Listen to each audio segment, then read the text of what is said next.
Hello traders and welcome to tradingwithbill.com on a Tuesday, May 9th, 2017. Traders, great to be with you, coming to you from Pattaya, Thailand. Absolutely overcast skies, but cool this morning. Very nice. Getting ready to go for my morning swim in about 15 minutes, so we figured get this video out. We're expecting bad weather today in Thailand. Thunderstorms and rain predicted for the rest of the day. So before we get into any issues with the internet, I figured I'd get this out to you early on a Tuesday. Traders, what's going on? Let's take a look at what's going on the other screen, and we'll take a look at news and data that's coming out today. So yesterday, you remember, I did not have any data on the French elections, but Macron won the election pretty hands down, 61.7% of the vote he got. So he's pretty locked in there, and he's off to being the new president of France. All right, let's take a look at what's coming out. We have out of the Aussie and Asia today. Now, this will not be up on YouTube by the time this data comes out. It's coming out in 34 minutes. But we have retail sales month-on-month, high-impact data coming out of the Aussie today. Unemployment rate and unemployment rate SA. I'm not sure what that is for April out of the Swissy. As we get into the European session, we have German trade balance today, German industrial production today, and as we get close to the U.S. session, we have building permits out of Canada today, and we have in the U.S. session we have the JOLTS job openings from March today is coming out. And that's about it. We have a FOMC member, Kashkari, speaks today out of the FOMC. Let's just take a look at commodities. We have gold is up 0.03%. Crude oil WTI is down, but above what it was at the end of trading in New York yesterday. It's up 0.30% at 46.57. However, Brent oil is still itching to get to that $50 mark per barrel. It's at 49.49. We'll keep an eye on that. Like I said, I expect this to be above 50 by the end of the week. We'll see. It's not going to stay below 50 very long, folks. It's just not going to. And of course, our U.S. coffee is up 0.79% today. Sorry about that. I don't know what's going on. All right, let's take a look at our indices. So the S&P futures was down 0.04%. The NASDAQ was down 0.05%. The Dow 30 was up 0.03%. S&P 500 VIX was up down 7.57%. The DAX was down at the 0.18%. And the Nikkei 225 was down 0.10%. And the dollar index was up 0.01% in that $99 mark on the dollar index. I really need this above 100. Would make life a little bit easier when we're looking at dollar pairs. Love to be above the 100 mark, but it's been fighting for what, 2 weeks now? We've been below that 100, so we'll have to keep an eye on that as we move forward through our trading day. And that looks like about it on that side of the monitors and the screens. So that's our data. That's what's going on in commodities and indices. Let's take a look at some charts. I left this euro.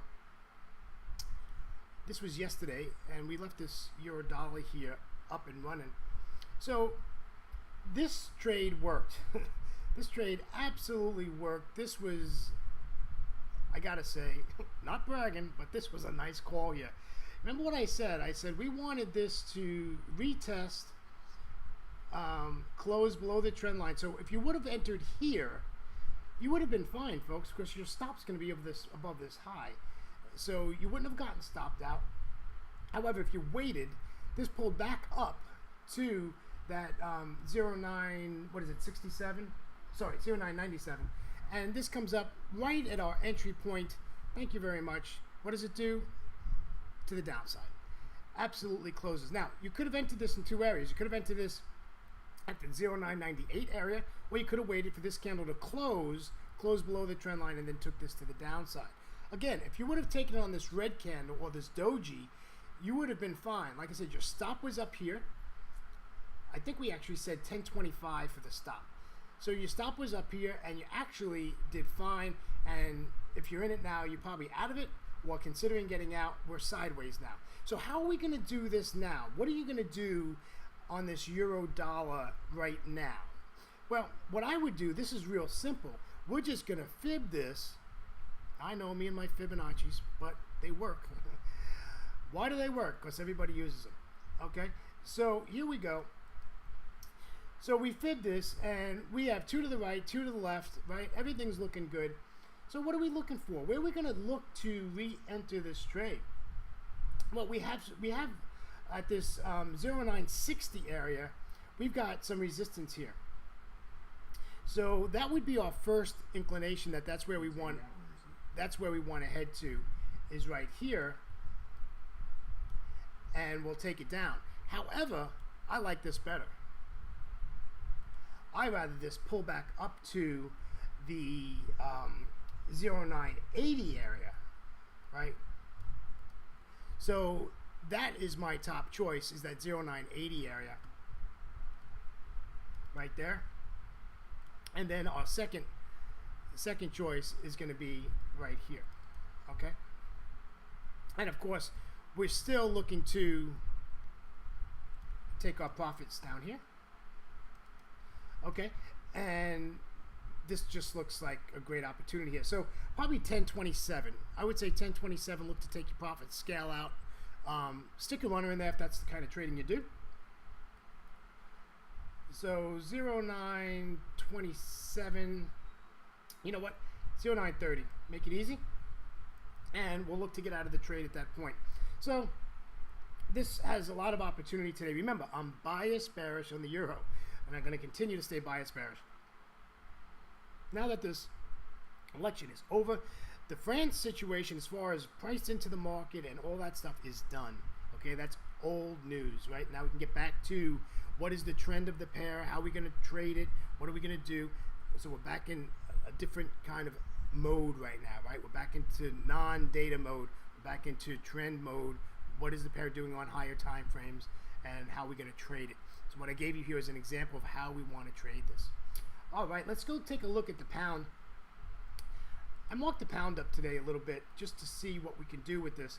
This is at a pretty decent level here, folks. We really have an opportunity here.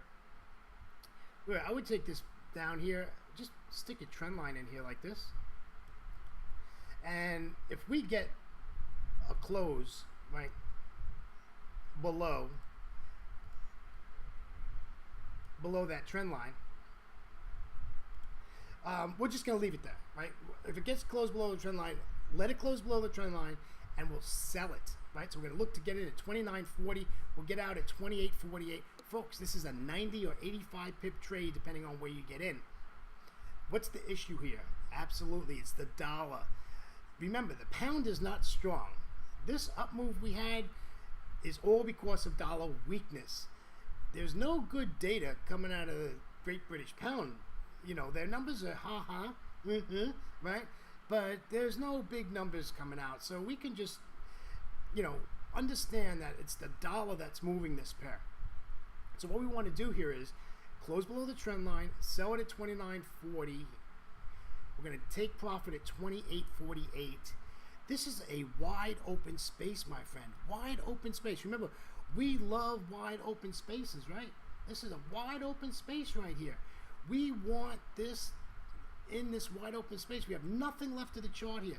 We have a little blunder here, but I think this is going to come right on down and hit our area for our take profit.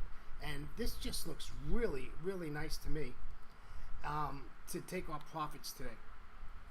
So that's what's going on with the pound. Only other one I wanted to take a really quick look at is the dollar yen. What is the dollar yen doing? Yeah, this, I like this. Okay, we can take, let's get rid of these drawing tools, because if I don't get rid of them, I'll forget that they're on there. So we'll just get rid of them. So this is the dollar yen, right? And this is inching the dollar back up. It's taking out these highs. This is what we want to see, folks. We're above the 113 level. We're heading to the upside. And to me, this looks bullish, right? And there's nothing left of the chart. Again, nothing left of the chart where current price is. So this has a pretty good run to the upside. So on this hourly chart, we have no resistance that we can see, right? We can probably go to a monthly chart or a weekly chart or a 4-hour chart and see what's going on if we have anything coming up. So you know what? Why don't we do that? Let's do a 240 chart.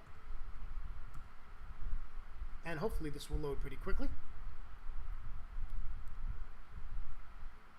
Maybe not, maybe so. Yeah, there we go. Okay, so on the at 113.02, so we have, you know, over 100 pips to get up to resistance, maybe 112.81. 112.81 looks like we're going to hit some resistance, and you know, so that's something to keep in mind. See how these higher time frames work, folks? Get to the higher time frames, take a look, see what's going on, see what price action is doing, and we should be okay. All right, so that's what's going on with this. This is moving to the upside. I like it. And oh, I did not see that. Look at this gap, folks. My mistake. I did not see that. So we're at resistance. We're at 113.30. Yeah, so wow, this could mean a down move on the dollar. We might take a dip again before we get back up. I did not see that gap, so we'll have to keep an eye on that. Keep an eye on the dollar yen. It's a great tool. The dollar yen is all about the tool, right? It's about, I don't trade the dollar yen, but I use it as a tool. Traders, that's it for me. We're probably over our time. Thank you so much for joining me on a Tuesday. Have a great trading day, and we will see you tomorrow, tradingwithbill.com. Thanks, folks. See you now. Bye-bye.